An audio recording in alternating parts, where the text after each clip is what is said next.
الله الرحمن الرحيم. أيها الشعب التونسي، نكلمكم اليوم ونكلمكم الكل في تونس وخارج تونس، نكلمكم بلغة كل التونسيين والتونسيات. نكلمكم الآن لأن الوضع يفرض تغيير عميق. نعم، تغيير عميق وشامل. وأنا فهمتكم يا نعم، أنا فهمت الجميع، البطال والمحتاج والسياسي واللي طالب مزيد من الحريات. فهمتكم وفهمت الكل، لكن الأحداث التي جارية اليوم في بلادنا ماهيش متاعنا. والتخريب مش من عادات التونسي المتحضر، التونسي المتسامح. العنف مش متاعنا.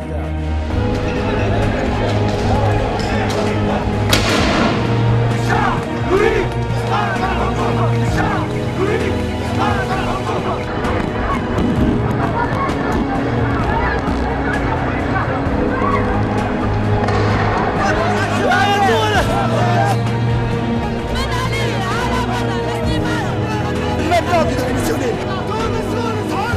On veut que Ben Ali qu'il dégage.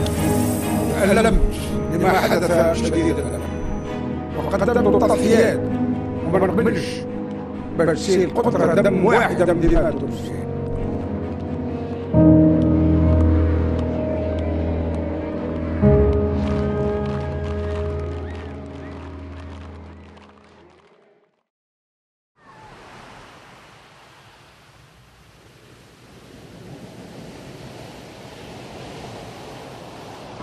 اليوم الجمعة إن شاء الله يكون نهار جديد، وهو بالرسمي نهار جديد، واللي أعادها 3 مرات في الديسكور متاعو. فهمتكم.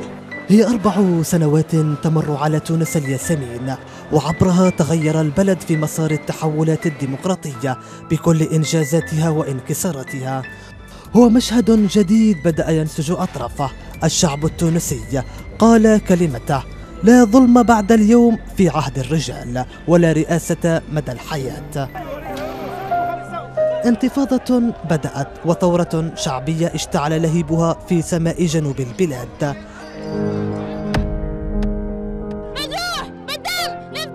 شعارات ترفع هنا وهناك، دماء تسير بين أنهار الأحداث. هو موعد جديد مع التغيير. تونس حلم يتجسد على واقع الميدان بميلاد الجمهورية الثانية.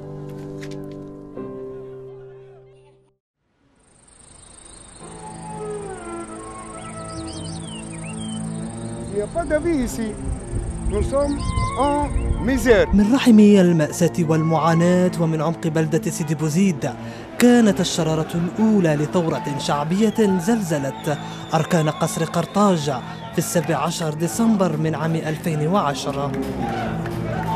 محمد البعزيزي بائع الخضر المتجول ذاق ذرعا من الفقر والتهميش وسياسات الحكومة التعسفية، فأضرم النار في جسده ومعه أشعل فتيلة انتفاضة أخرجت التونسيين إلى الميادين وصدحت الحناجر بشعار واحد: شغل، حرية، كرامة وطنية. لتنقلب العاصمة تونس مع بداية السنة الجديدة رأسا على عقب ضد حكم آل زين العابدين. afin qu'il y ait plus de centaines de morts. ثورة أجبرت بن علي على التنحي عن السلطة ومغادرة البلاد بشكل مفاجئ بحماية أمنية ليبية إلى السعودية في 14 يناير من عام 2011 لتطوى صفحة عقدين ونيف من الدكتاتورية. شعب تونس اهدانا الحرية، يحيى شعب تونس. بل عليها رب، بل عليها رب، بل عليها رب، بل عليها رب. 3 سنوات مرت على إضرام عراب الربيع العربي النار في جسده، والمطالب هي المطالب. تحققت الحرية، لكن بقيت تونس تعيش مخاضا سياسيا عسيرا، حيث تعاقبت عليه الحكومات الانتقالية ونظمت فيه الانتخابات لفترة تأسيسية انتقالية لكتابة دستور جديد وتمهيدا لإحداث الانتقال الديمقراطي المنشود. وفي الوقت الذي كان فيه التونسيون يتلمسون طريقهم نحو الخلاص لتحقيق انتقال ديمقراطي سلس بعد انهيار منظومة حكم بن علي وتطهير كامل لمفاصل الدولة من الفساد، طفت على السطح محتيات جديدة زادت من الأوضاع الأمنية تأزما وتعقيدا، ووجهت الاهتمامات نحو قضية الإرهاب، قضية جعلت من حكاية الإرهاب أكثر ضبابية وغير واضحة في أذهان التونسيين. فكانت بذلك سنة 2014 المنعرج الكبير في مستوى العمليات الإرهابية، وتضاعفت الهجمات ضد الأجهزة الأمنية ووحدات الجيش، وارتفعت حصيلة الخسائر البشرية. فكانت سنة لبداية كابوس الإرهاب على مرتفعات جبال الشعانبي لدى التونسيين، الذي يبقى الهاجس الذي يؤرق الجميع. قررنا في مجلس الأمن الأخير هو أنه ستكون هناك قوانين، يعني قوانين العفو، قوانين الصلح لكل من يعني لم يقتل تونسي، لكل من لم تلوث يده بالدماء. كل هؤلاء الناس يعني ما زال عندهم مكان في هذا الشعب. تنامي أعمال العنف في المشهد التونسي سرعان ما رمى بأطنابه في المعادلة السياسية، فكان تاريخ 6 فبراير المنعرج في مسار الثورة الشعبية. نقطة البداية كانت 6 رصاصات اخترقت جسد الناشط السياسي شكري بالعيد، ليفتح بذلك جرحا عميقا في جسم البلاد المثقل بالمصائب. إذا تعتبروا أن اغتيال الشهيد الرمز شكري بالعيد لا يعتد كارثة في تونس، إذا تعتبروا اغتيال صوت عالي في تونس ومشروع مستقبل في تونس اغتياله بالرصاص في وضح النهار لا يعتبر شيئا خطيرا يتطلب التآلف والالتقاء مع كل القوى السياسية الديمقراطية كحد أدنى في تونس، قولوا لي. جرح لم يندمل حتى هذه اللحظة، وما زال ينزف ويستنزف طاقات تونس في عملية إجرامية فجرت المدن التونسية بمظاهرات احتجاجية عنيفة وساخطة على الأوضاع، وخلقت أزمة سياسية أفضت إلى استقالة الحكومة وتعيين علي العريض رئيسا جديدا للوزراء. صدمة أخرى تصفع التونسيين باغتيال المعارض اليساري محمد البراهمي النائب في المجلس التأسيسي من قبل مجهولين ب14 رصاصة ومن السلاح نفسه الذي قتل به شكري بالعيد حسب رواية الداخلية. محمد البراهمي تمت تصفيته واغتيل اغتيالا سياسيا صرفا لأسباب سياسية. محمد البراهمي وضع إصبعه على الداء، على يعني عمالة حركة النهضة، على لا وطنيتها، على ولائها للأجنبي، على يعني تنفيذها لأجندات خارجية صرفة. هذا علاش محمد البراهمي تم اغتياله. فشكل اغتيال الرجلين انتكاسة كبيرة في المسار الديمقراطي في تونس، وألقي بالبلاد في أزمة جديدة وناسفة لأحلام شعب ظن أن ربيعه سيكون مزهرا. السلطة ويسرقونا، سرقوا الشعب، سرقوا التوانسة، سرقوا لنا فلوسنا.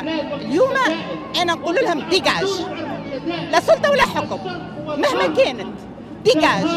أنا مار on veut vivre. عرض صدرة للكسكس وراو خان. أنا ما خدك يا وطني، أنا ما خدك يا تونس، وأنت تعرف من هو خانك، أنت تعرف من هو خانك، من هو هانك، من هو نكسلك من شانك. الحاكم سلسل الفلاح والخدامة لما لكم التبعة ويقولوا لك ولدك خان، ويقولوا لك ولدك خان.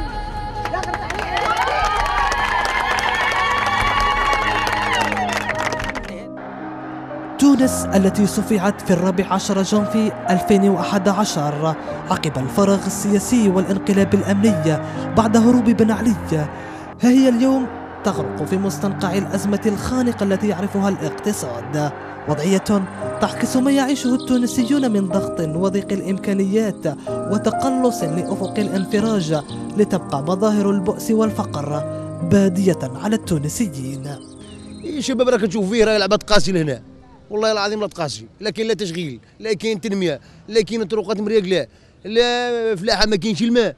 عندنا الأراضي موجودة، الأراضي راه في زيد وزيد، كاين الأراضي لكن الماء ما ثمش. فاهمين احنا على الأمن، فاهمين الأمن هذاك أولوية مطلقة. باعتبار تونس معناها ثم شويه مشاكل في الامن، ولكن معناها الحاجه الثانيه هي التنميه، وما ادرك من التنميه، لان بدون التنميه ما ثمش استقرار، ما ثمش امن. اذا كان ثم تنميه راهو تلقى الاستقرار وتلقى الامن. وفي الصورة ذاتها ظروف اقتصادية صعبة يعيشها مواطنو الولايات الجنوبية التي تظل خارج مجال التغطية التنموية. ابن الداخل التونسي، ابن المناطق الداخلية، ابن الجنوب، ماذا استفاد الجنوب؟ حتى من هؤلاء الذين رفعوا شعارات التنمية 4 سنوات في الحكم، ماذا قدموا للمنطقة، لمناطقهم التي يعودون منها أو للوطن؟ هذه داخلة في أخطاء سياسية في التنمية قديمة جدا تتجاوز فيها حتى ما هو ثائري. ولأن النمو الاقتصادي هو صمام الأمان لحالة الاستقرار السياسي، فإن حكاية أنيس الذي ترك بلاد البهجر وعاد إلى بسقة رأسه بولاية باجة على أمل أن تتحقق الأحلام، فكان الواقع المرير في انتظاره. الأوضاع في أوروبا قاسية، وليت رجعت لبلادي لهنا تونس باش نستقر في تونس، وتوك حاليا ما عنديش شغل، قاعد نلوج على شغل، والشغل في الدومان نتاعي في التوريزم، في المطاعم السياحية ما ثماش. الوضع في تونس ما يشجعش، نمشي له نعمل دوموند نتاعي ما ثماش شغل، وحاليا قاعد بطال. المستقبل نتاعي نتفائل بمستقبل باهي، اما لكن تويكا كي نشوف كيما هكا نزيد كآبة فوق كآبة، نخمم ليل ونهار. 4 سنوات انقضت على التونسيين وكأنها الدهر بسنين عجاف، وبعدما صدحت الحناجر ذات يوم بالتشغيل والحياة الكريمة لمئات الآلاف من الشباب العطال نتيجة لتراكمات السياسات الارتجالية والخاطئة خلال عقود طويلة، وسقطت العشرات من الأرواح في ميادين النضال، اليوم تبدو المشكلة الأهم التي ثار من أجلها الجميع مماثلة تماما، وما زال مسلسل المعاناة متواصلة. هذوما يعني الفلول، هذوما المستبدين واللي قمعوا الشعب وقتلوا الشعب وهمشوا الشعب وخلوه في حالة جوع وفقر وبطالة وكل شيء، جايين يعني في الوقت الحالي تو مشي ينقذوا البلاد ويقدموا بها القدام. شكون عايش فيها تونس؟ مش عايش فيها حد، تراو في لي جامبيان عايشين ومش عايشين زاد هذوك مرة يغفصوا في بعضها، هابطوا شوفوا الزوال يهبطوا للشارع. يعني بالرسمي على الاخر على الزيرو، ما همش يخدموا، عباد ما عندهاش، نحبكم نطلعوا في الاقتصاد. تخمم على الشباب التونسي وتخمم على بلادنا ونحونا الارهاب ونحونا كل شيء، هذاك هو اللي حشنا به. وهنا انا باش نعود لك مرحله الانتخابات التشريعيه، يعني تونس نحن يعني اللي سجلناه حاليا ان تونس والشعب التونسي يعني في خطوته الاولى نحو تكريس ديمقراطيه. 2014 السنة الحاسمة في تاريخ تونس الحديث، سنة شكلت نقطة التحول في عهد الديمقراطية الناشئة، فبعد أشهر من المفاوضات الصعبة والصاخبة بين الفرقاء السياسيين للخروج من حالة الانسداد الحاصلة في المشهد، وقع القادة التونسيون أخيرا على الدستور الموعود تحت إكراهات وضغوطات داخلية وخارجية تركت بصماتها بين ثنايا الفصول المشكلة لهذا الدستور. وإنما الأعمال بالنيات، إذا كانت نية طيبة لفائدة الإنسان سيتم بحول الله كل شيء بخير. إذا كانت فيها حفر سيكتشفها التاريخ. يكون هو الرادع كل التجاوزات اللي صارت قبل، يكون هذا المرة هذه رادع، معناتها ما تصيرناش كيما قبل. On n'est pas un pays développé mais خدينا 2 ans مش كيما لا فرنسا 5 ans. وان شاء الله معناها ان شاء الله نكملوا هكا، وان شاء الله كيما لقينا بالدستور نلقاو برشا حاجات اخرين ونطوروا بلادنا. دستور رسم معالم الخارطة السياسية للمرحلة القابلة ومهد الطريق لدخول البلاد في محترك الانتخابات التشريعية في 26 من أكتوبر الماضي، استحقاق عرف دخول أكثر من 20 تشكيلة سياسية على خط التنافس من مختلف المشارب والأيديولوجيات، وعادت فيه كلمة الفوز لحزب نداء تونس بأغلبية مقاعد مجلس النواب، فيما اكتفت حركة النهضة بمركز الوصيف. نتائج صفعت الحركة ودفعت بإخوان تونس إلى الإقرار بالخسارة في الانتخابات البرلمانية. هو بالفعل وقع تراجع، وهذا التراجع يعني نسبي كان يعني ليس مستغرب، لأنه نحن تحملنا مسؤولية البلاد في لحظة حرجة، في لحظة دقيقة وفارقة من تاريخ تونس. لم نهرب من المسؤولية كما هرب غيرنا من المسؤولية، المسؤولية لم تكن جذابة ولم تكن مغرية، لأن مواقع الحكم كانت تحت القصف وكانت أمام تحديات كبيرة جدا. انتظارات المواطنين كانت عالية جدا، كان من المستحيل الاستجابة لها جميعا وفي وقت قياسي، ولكن رغم ذلك الأداء كان في كثير من الجوانب كان مقبول وكان حتى جيد في بعض المستويات. حافظنا على كيان الدولة والمجتمع الذي كان مهدد وخاصة بخطر الإرهاب. تونس الاستثناء تواصل المسير في طريق طي صفحات المرحلة الانتقالية، فبعد نجاح الانتخابات التشريعية الباب يفتح من جديد على مصراعيها، والبلاد تدخل في محترك الانتخابات الرئاسية. انتخابات الفرصة الأخيرة كما سميت عرفت ترشح 27 شخصية لخوض غمار الرئاسيات في دورتها الأولى، لتفتح بذلك جبهة الصراع والجدل بين المرشحين، بل وصلت الأمور إلى درجة الاستقطاب الثنائي الحاد والتقاذف بالتهم والتنابز السياسي بين زعيم اليساريين الباجي قايد السبسي ومرشح حزب المؤتمر من أجل الجمهورية المنصف المرزوقي. من حقكم ومن حقي أن نحاسب هذا الرجل على ماضيه،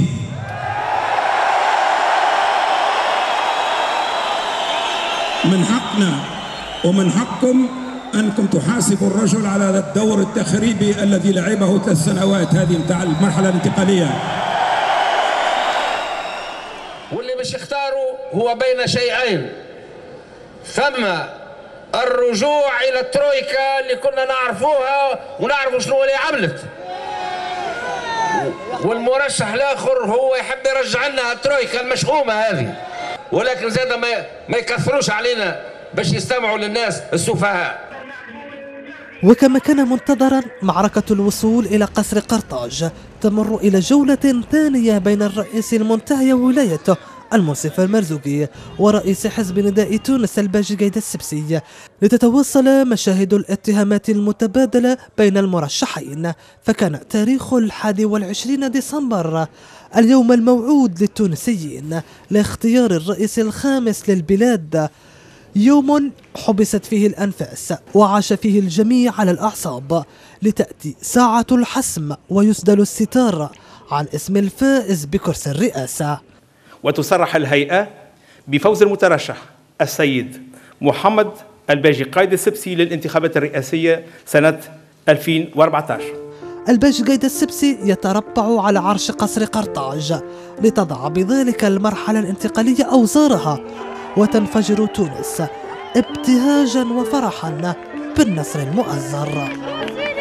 حاجة في الدنيا هذه يلزمها اكسبيريونس يا مرزوقي، خلي البشبوش راهو معلم في بلاصتك خير، خلي البلاد تثري على خير وكهو. اي الحمد لله الحمد لله، فرحانين بسيدي قايد السبسي يحيى بشبوش. نحن يعاونونا الشعب والقفة والدنيا والبطالة والدنيا. مع إشراقة شمس يوم جديد استيقظ التونسيون على استنشاق أولى نسمات عهد الجمهورية الثانية في تاريخ البلاد الحديث، عهد قال فيه حزب نداء تونس إنه لن يمسك مقاليد تسيير البلاد بمفرده، فالراهن اليوم يفرض تشارك جميع الأطياف السياسية. منذ البداية قلنا أننا أيضا لا نريد أن نحكم بمفردنا، نريد أن تكون الحكومة التونسية القادمة هي حكومة ائتلافية، وأن تعبر على أكبر قدر ممكن من الأغلبية داخل المجتمع التونسي.